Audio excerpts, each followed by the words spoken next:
हम नाजायज बोलते हैं चाचा।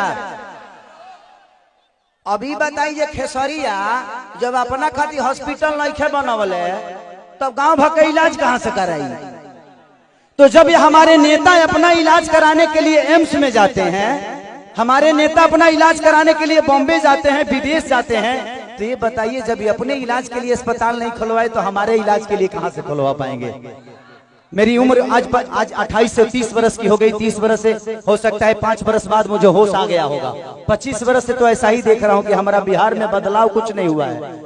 दारू बंद हुआ है तब वो मिलिए रहा है। इसमें दोष हम सरकार को नहीं देंगे क्योंकि हमारे पास रोजी नहीं है। हम अपनी रोजी ढूंढते हैं, वो चाहे हमें नशा में मिले या बुराई करके मिले या किसी का मर्डर करके मिले। हमारे पास अगर रोजी होती, हमारे पास काम होता, हमारे पास किसी का विश्वास होता तो शायद आज हम भी बेकार नहीं होते। किसी फैक्ट्री में अपने ही जिला में, अपने ही गृह जिला में, अपने ही घर में काम करते। तो जब इंसान बेकार होता है तो वो गलत काम करता है। तो गलत काम तभी होता है जब इंसान फुर्सत में होला। एक गलत काम हो तारा टाइमे ना मिली। अच्छा ही बताओ तार गेहूं के दमरी आई तो तू दूसरा के टिकोड़ा तुरे जीवो, तू अपन गेहूं दई बना। तो जब हमारे पास अपना वर्क होता, हमारे पास फैक्ट्रियां होती, तो आज हमारे भी घर की औरतें अपने पति के साथ रहती। ये अपने पति के लिए तरसती नहीं कि होली में आएंगे तो दीपावली में आएंगे। आज हम अपने बच्चों के साथ होली मनाते, दीपावली मनाते।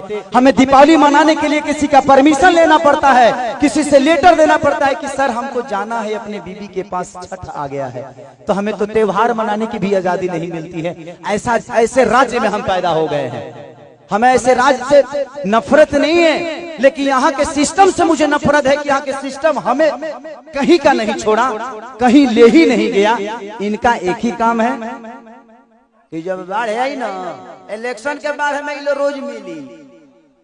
अगर इलेक्शन बा जहाँ बाढ़ आई कि चिवड़ा खाद खाद पेट मॉल हो जाए, खूब खाए बरुआ चिवड़ा।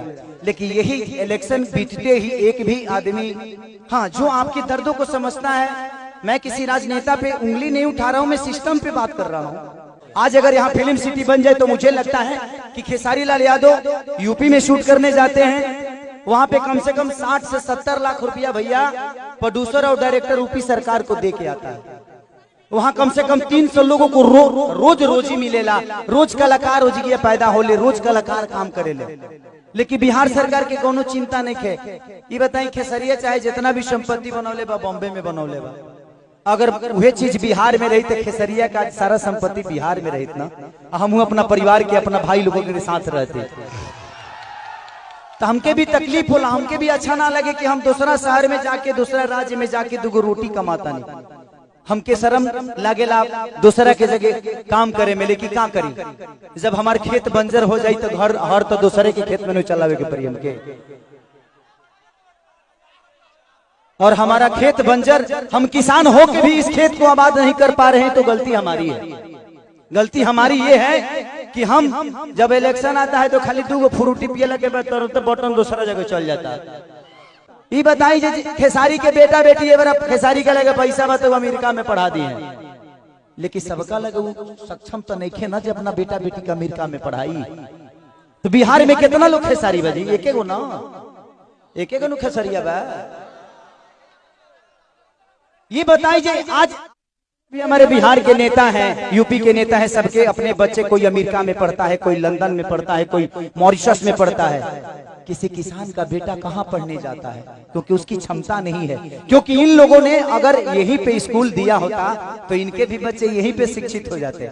लेकिन इन्होंने जब अपने बच्चे का भविष्य तय नहीं किया तो हमारे बच्चों का भविष्य तय कहाँ से कर पाएंगे। अब यह बताइए कि यूट्यूब पर डाल दी तो लोग कहिए खेसरिया राजनेता हो गए। अब हम अपन दुखों ना कह सकिले।